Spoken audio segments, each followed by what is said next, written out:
আসসালামু আলাইকুম। আজকে আলোচনা করব প্রশিক্ষা মানবিক উন্নয়ন কেন্দ্রের একটা সার্কুলার সম্পর্কে। এখানে মূলত পদ সংখ্যা 300 জন, আর পদবি হচ্ছে উন্নয়ন কর্মী, শিক্ষানিবেশ উন্নয়ন কর্মী। এর কাজ মূলত বিভিন্ন মানুষের মধ্যে ঋণ বিতরণ, আদান প্রদান ইত্যাদি। চাকরিতে ঢোকা অবস্থায় আপনার বেতন 18,000, সেই সাথে মোটরসাইকেল বিল 2,800 এবং মোবাইল বিল 650 টাকা। চাকরি স্থায়ী হলে আপনাদের বিভিন্ন বীমা এবং পেনশনের ব্যবস্থা করা হবে। প্রার্থীর বয়স 20/5/2025 থেকে 25 তারিখে 35 বছরের মধ্যে হতে হবে।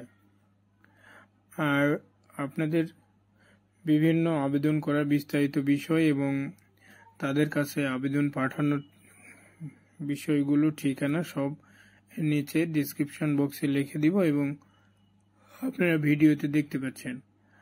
আর তাদের ব্যাংক ড্রাফট করে তাদের অ্যাকাউন্টে 500 টাকা জমা দিয়ে আবেদন করতে হবে।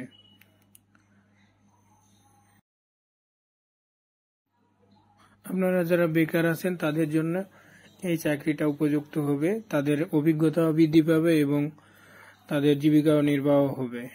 আপনারা সবাই ভালো থাকবেন। ধন্যবাদ সকলকে। আর আমার চ্যানেলটি সাবস্ক্রাইব করবেন। আমি ইউটিউবে নতুন, সেই হিসাবে অনেক ভুল ত্রুটি হতে পারে। আপনারা কমেন্টে জানাবেন, আমি সেগুলো শুধরানোর চেষ্টা করব। আর সবসময় চেষ্টা করব সঠিক ভিডিও এবং সার্কুলার আপনাদেরকে প্রোভাইড করার জন্য, যাতে আপনারা প্রতারিত না হন এবং সুন্দর একটা চাকরি খুঁজে পেতে পারেন।